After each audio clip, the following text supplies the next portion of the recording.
அசகிரிக்கு உதயகிரிக்கு ஒருவன் என்று கொண்டு இவன் கால்வாதில் எல்லாரும் புழுந்து போயிட்டு வந்துட்டு இருக்காங்க. அவனை யாருன்னு கேளுங்க. அவளையே படாத இமயமலையை இடிஞ்சு விட்டாலும், சபரிமலையை சாஞ்சி விட்டாலும், அரபிக்கடலை வச்சு விட்டாலும், நம்ம கஞ்சமலையை கறி போனாலும் உயிருக்காக கல்யாணத்துக்காக உயிரை கொடுப்பேன்.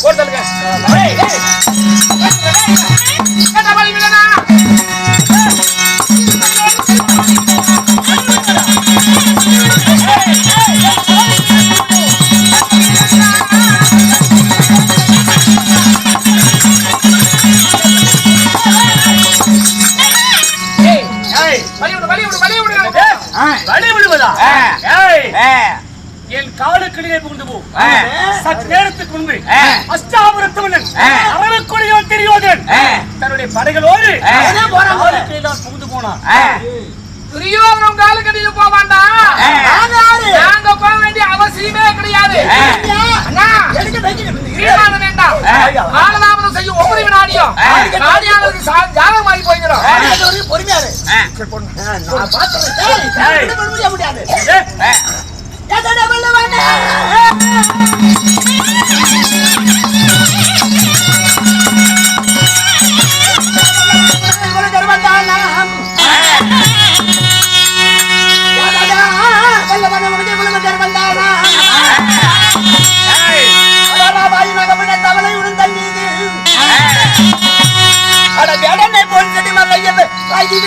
ஓடி போடா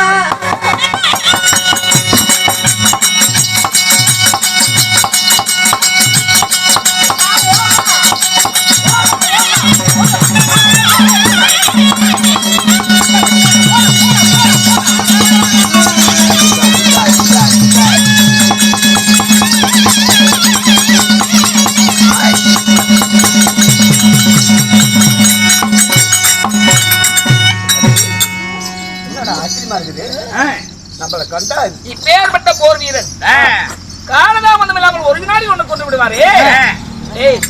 யார் நீ? நான் யாரா? நீ யார்?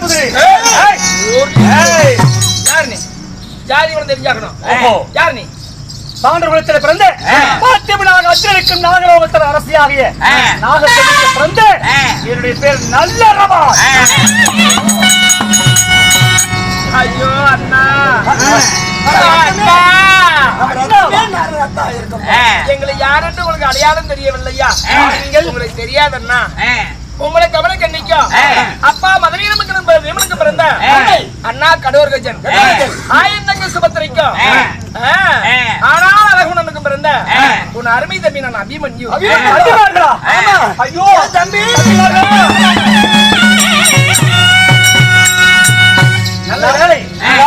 திருமையாலே புலமறிந்து போர் புரிந்தோம். என் கையால் நீங்கள் பிடித்திருக்க வேண்டும், இல்லையே உன் கையால் நாங்கள் பிடித்திருக்கோம். என்ன ஆகுது? கைவிட மாட்டானா அண்ணா? அரிராமன் செய்த சூதுனால இப்ப அரகோடியோன் ஊரு மேல் போயிட்டு இருக்காங்கன்னு சொல்லுவாங்க. வெடிந்தால் கமலசுந்தரிக்கு கல்யாணம் நடக்கிறது.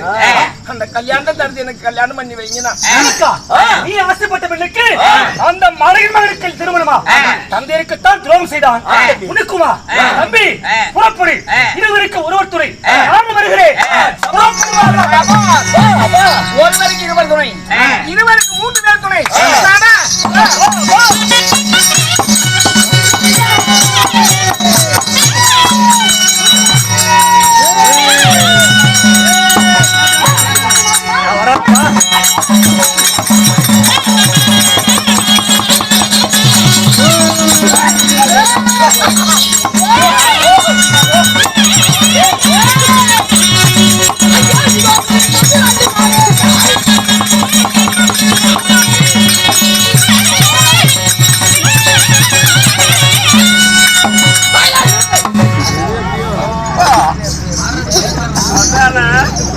தோல் மீதே தராசு வைத்துக் கொண்டு ஒவ்வொரு ஒருவரையும் வழிமறிக்கிறான்.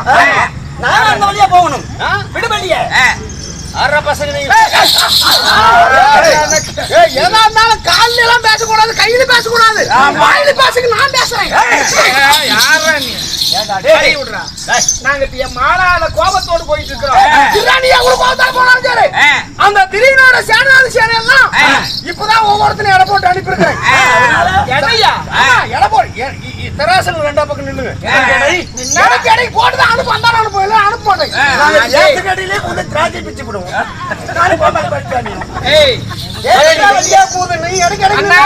இவனுக்கு மீன்பாந்தம் வேண்டாம்.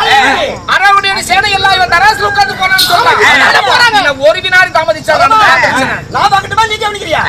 இல்ல நீயே போடு. நீயே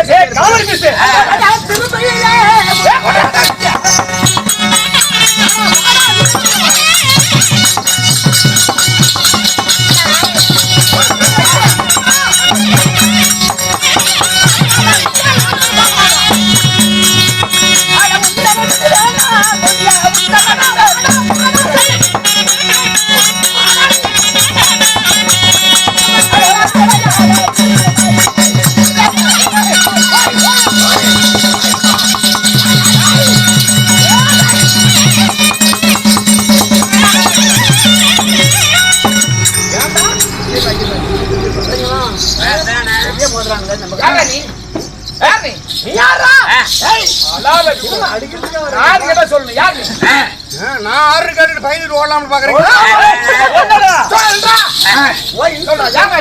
எங்க அப்பா சகாதேவன், எங்க அம்மா வீரக்கங்க, என்னுடைய பேர் தொண்டு செட்டி. ஆமா, நீங்களாம் ஆறு வீரக்கங்கைக்கு சகாதேவனுக்கு பிறந்தவராமே. சித்தப்பதான் சகாதேவன். ஏ தம்பி, நாங்க தாண்டா என்னன்னா போறோம்.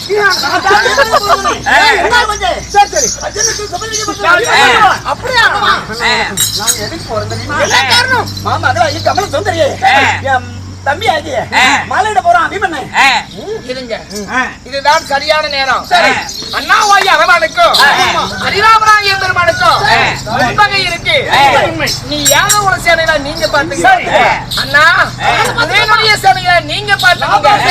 மணவரையிலே லக்னகுமாரனை தம்பி பார்த்துட்டோம். நான் மாப்பிள்ளையாக வந்து என் கமல சுந்தரியை கைப்பிடித்து விடுவோம். 4 திசையில் 4 பேர் இல்லைங்க. இதுதான் சரியான நேரம். பரவாயில்ல, செய்யவர்களுக்கு அதாவது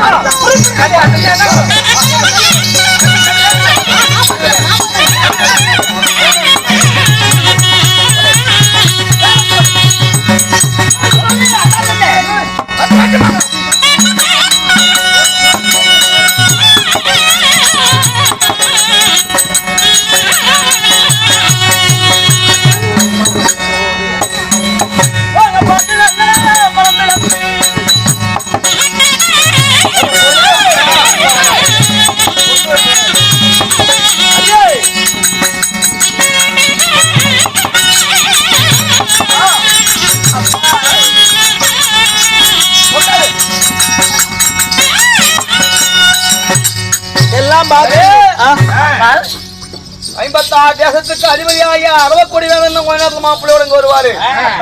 மன மேடையில மன கோலத்தோட அமர்ற ஓடு மாலைய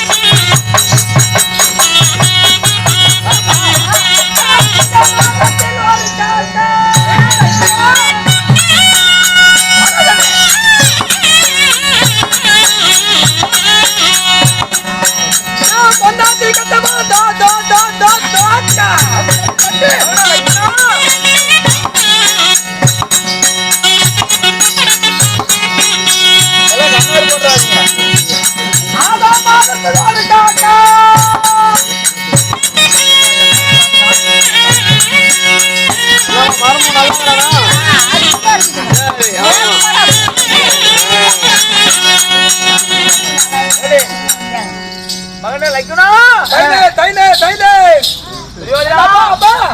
என்னப்பா என்ன எதுக்குதான் மாவினா போட்டு கொண்டு கருத்தா கத்துட்டு இருக்கா. கல்யாணம்டா. என்ன இது கல்யாணமா? ஆமாமா. கல்யாணமா இல்ல கடுப்பு ரத்தத்தை கூத்தந்தியா? கல்யாணம் உனக்கு. அத கல்யாணமா? ஆமா அப்பா அப்பா. அப்பா என்னப்பா? ஆமா கல்யாணம் பண்ணி என்ன பண்ணணும்? ஓய் கல்யாணம் பண்ணி என்ன பண்ணணும்? கல்யாணம் பண்ணி நம்மளுடைய குடும்பத்தை விருத்தி செய்யணும். என்னப்பா? ஆமா அம்மால கல்யாணம் பண்ணி என்ன பண்ண? அதான் அம்மால கல்யாணம் பண்ணி குடும்பத்தை விருத்தி பண்ண உன்னெல்லாம் பெத்தடா. அதான் கல்யாணம் பண்ணி விருத்தி வந்துமா? குடும்பத்தை விருத்தி பண்ணணும். நானு தாதி மட்டும் கட்டி பார்த்தேன். இதெல்லாம் நீ பாத்துக்கிட்டா. சும்மா என்ன தொந்தரவு பண்ணக்கூடாது. திங்கணும் தூங்கணும். நம்மளால தங்க முடியாது.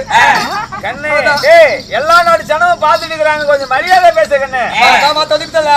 தாலி கட்டி விட்டு இதெல்லாம் நீ பாத்துக்க. தாலி கட்டு அப்புறம் பேசிக்கலாம். அப்படின்னா நீங்க மாப்பிள்ள ஒரு சின்ன அடிப்பாரு இங்க. ஆமா பொண்ணு இது அதுக்கு பார்த்த பொண்ணு தூப்புதுப்பா. அது மாமியாடா. கல்யாணம் பண்ணி வளர்ச்சி எனக்கு பெத்துலாம் வேண்டாம். பெத்து கட்டு வேணும். நானு வெளியே வந்துக்கிட்டேன். கண்ணு அது யாருங்கிற? அது அத்தை. பொண்ணுங்கிறது பாரு சுந்தரி.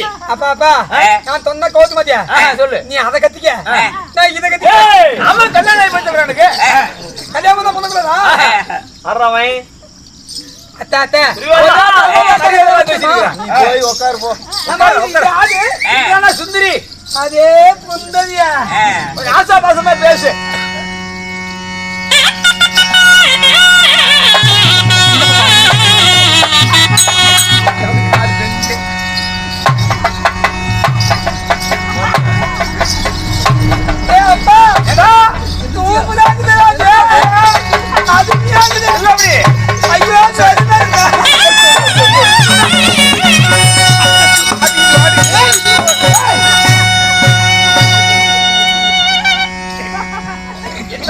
மானத்தை வாங்காதா?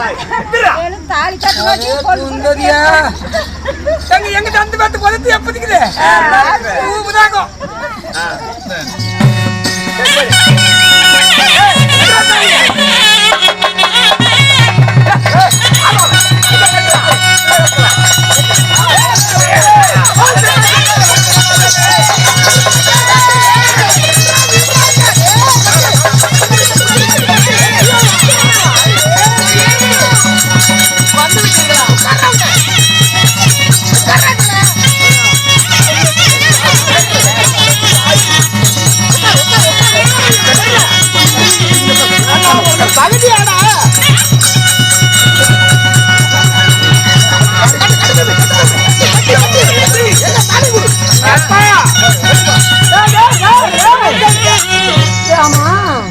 கண்ணு சந்திரத்திலே ஜனனமான நாம தாரா புகழ் படித்த தர்மருடைய வழியிலே போகும் நாம தாரா புகழ் படித்த தர்மர் மறைமுகமாக என்று சொல்லுகிறார். சந்திரத்திலே ஜனனமாகிய நீங்க தர்மத்தை இழக்க வேணாம் தம்பி. என்னதான் இருந்தாலும் காணியாளனுடைய பங்காளி அல்லவா? வந்த காலில் கட்டி வைக்க வேண்டாம். சரியானவல்ல என்று சொல்லி தர்மர் சொல்லுகிறார். அவன் எதிரியா இருந்தாலும் பரவாயில்ல கட்ட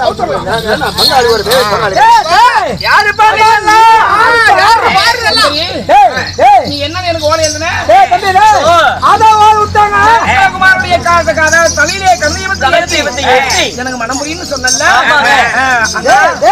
ஆசீர்வாதம் செய்ய தம்பி.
சுவாமி ஏன் இவனை காலில் வச்ச? ஆயிருந்தாலும் இருந்தாலும் எனக்கென்று தாங்கள் பிறந்திருக்கிறீங்க, உங்களுக்கென்று நான் வந்திருக்கேன். ஆனா இப்படிப்பட்ட என்ன இந்த லக்ஷ்மணகுமாரன் என்ன திருமணமானது செய்யலான்னு வந்தான். அந்த கோபத்துல தாங்க எட்டு வச்சுட்டேன். நீ அடிச்சா நீ உலகாதிரி, நாங்க இன்னைக்கு அடிச்சுக்குவோம், நாளைக்கு கூடிக்குவோம். அவன் என் ரத்தமணி, இன்னைக்கு அவனை உதச்ச, என்ன உதப்ப? அவனுக்கு மகளாக பிறந்து விட்டோம், அவனுக்கு ஆணவமா உனக்கு? எப்ப என் காணியாளனை காலால் உதைத்தாயோ சண்டை போட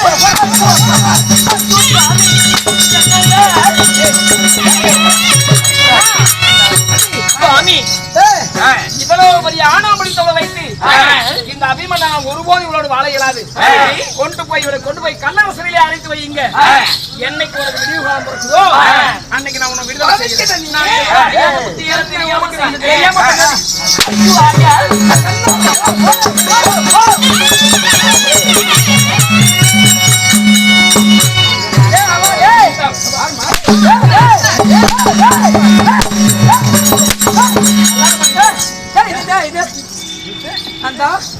நான் கத்துத பண்ணே கத்துனேன்.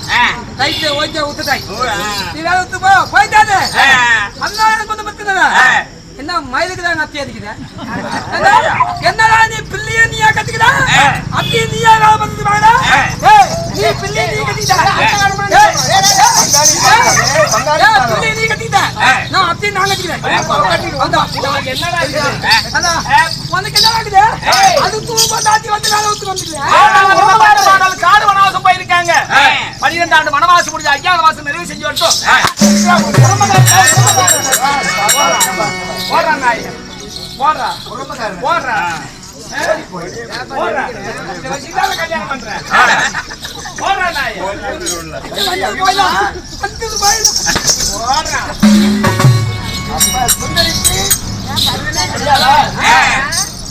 கேளுங்க மகாஜனங்களே. சுந்தரியோட அபிமன்னம் வாழ்ந்தாரான்னா உண்மையிலே வாழல. இவர் கல்லறை சிறையிலே அடைத்து விடுகிறார். அந்த அம்மாவுக்கு என்னைக்கு விடுதலை கிடைக்குது? 12வது வனவாசம் முடிந்து ஓராண்டு 5வது மாசம் நிறைவு பண்ணிட்டு பாண்டவர் வந்து நாடு கேட்கிறாங்க. கொடுக்க மறுக்கிறான்னு தெரியாதுன்னு. அப்ப 18 நாள் பாதாயுத்தத்தை துவக்கம் பண்ணிட்டாங்க. 13ஆம் நாள் சண்டை. தருமருடைய சிரத்தை யாரு? ஜோனரா இருப்பதான் சபதம். அன்னைக்கு வடநாட்டு கிங்கிலியெல்லாம் மலினா சண்டைக்கு வராங்க. அப்ப பாடி உடாத்திலே தர்மர் இருக்கிறார். வடநாட்டு கிங்கிலோட அரிராமரம் ஆனால் அழகு பண்ணணும். சமர்புரிய போவதற்காக வேண்டி அண்ணனுக்கு பாதுகாப்புக்கு அபிமன்னனை விட்டு காவலுக்கு போக சொல்றாங்க. அன்னைக்குதான் கல்லரசில் இருந்த கமலசுந்தரியை போய் அபிமன்னன் சந்தித்ததா மகாபாரதம் சொல்லுகிறது. ஆனா அந்த அம்மா ஒரு நாள் கூட வாழல. லாட பருவத்திலே 5 பஞ்சமானவர் வாழ்ந்துட்டு பொழுது லாடவருடைய மகளாக உதவுமாறிய மனமுடிதுனா பரிசுத்த மகாராஜனை பெற்றெடுத்துதான் மகாபாரதம் சொல்லுகிறது. அதனால அபிமன்னன் சுந்தரி கல்யாணம் என்ற நாடகம் இதோடு நிறைவு பெறுகிறது. இந்த மலையிலையும் கூட வெளியே ஆதரவுகளுக்கு வந்து இவ்வளவு நேரம் எங்களுக்கு ஒரு துணையோடு துணையா இருந்த அத்தனை நடமாடும் தெய்வங்களுக்கும் எங்க நாடக சபா சார்பா மனமான வணக்கம்.